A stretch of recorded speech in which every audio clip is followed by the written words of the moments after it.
প্রিয় দর্শক, আসসালামু আলাইকুম। তো আপনারা এখন দেখতে পাচ্ছেন আমার একজোড়া সবুজ থেকে মাশাল্লাহ খুব সুন্দর দুইটা বেবি হয়েছে।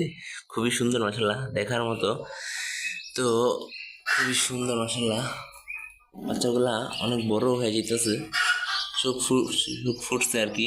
বাচ্চাগুলা হয়েছে আজকে 1 সপ্তাহ হয়েছে। এই যেটা হচ্ছে বাবা, আর এই যে ঠিক এই পাশেরটা হচ্ছে তার মা।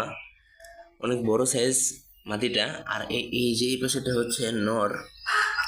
নটটা খুবই এগ্রেসিভ, খুবই মারে। আর ঠিক এই পাশটায় আমার নিচে নিচে একটা লাল চল্লি মাদি, আর গিয়াচল্লিটা হচ্ছে নর। খুবই সুন্দর মাশাল্লাহ, নতুন জোড়া নিয়েছে আর কি কিছুদিন আর আগে আমি হাট থেকে এগুলা কালেকশন করছি। খুবই সুন্দর মাশাল্লাহ, দেখার মতো জোড়া। নতুন নতুন জোড়া নিতে আছে। ডাকটা মাশাল্লাহ খুবই সুন্দর। মাদিটা খুবই বড় সাইজ, অনেক সুন্দর, এবং তার চোখটাও খুব সুন্দর।